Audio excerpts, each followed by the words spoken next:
Tagaytay kasi doon yung taping ng prinsesa ng City Dream. So, doon po ako unang pupunta definitely with my friend at one time. So aside from yung gusto mong ka-road trip, Siyempre bukod sa family si Aki, sino pa ba? Si Aki lang. Last question. Since 18 ka na, meron ba sa bahay nyo na pwede mo nang gawin since adult ka na, ganyan? Sa bahay? Parang wala naman po. Kasi ever since kami talaga ni Mami, like wala naman yung bagong gagawin, hindi ko pa 18. Like, pinalaki niya po talaga ako na hindi yung spoiled na, huwag mo gagawin yan kasi hindi ko pa 18, bawal mo gawin yan kasi hindi ko pa 18. Talagang pinalaki niya po ako na magiging independent sa mga gawa.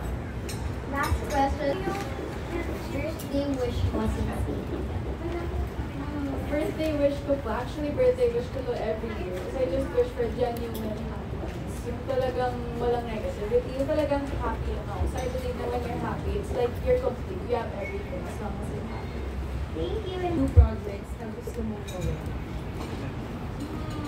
Siguro po ngayon na I'm 18, mas gusto ko ma-explore din ng mga mga challenges na love story with Aki since yun nga po, I was young.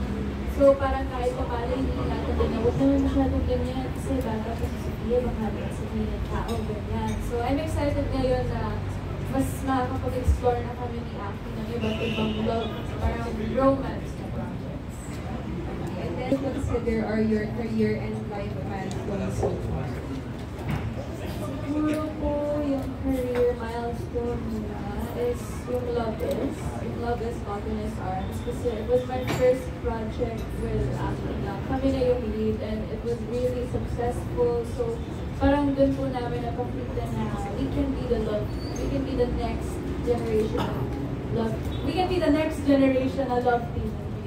So I'm really proud of Love Is Cottonist Arms kasi it's really nice. And I can proudly say na ang dami namin kapahilig, ang daming sumuporta, even the original readers of the book, walang naging bad feedback, and I'm really proud of it talaga. Siguro po sa life, milestone, siguro po yun yung I remain to be a proud mom. Like, I'm proud na never ko siyang sinuwan, I never lied to her. Like, some people may say na imposible dito na to lie. I'm proud, I never lied to my mom, but I always prioritize her. Like, happy birthday. Thank you po. Let's all together sing Happy Birthday, Sophia! Happy birthday! Happy birthday to you!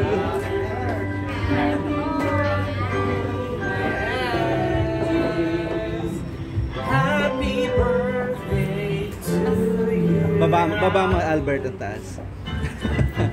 Happy birthday to you! Happy birthday to you.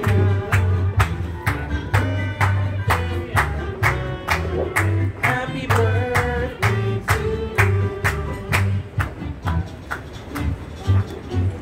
Yeah. Happy birthday. Thank you po. Ano mo si Kuya? Charot. Thank you po.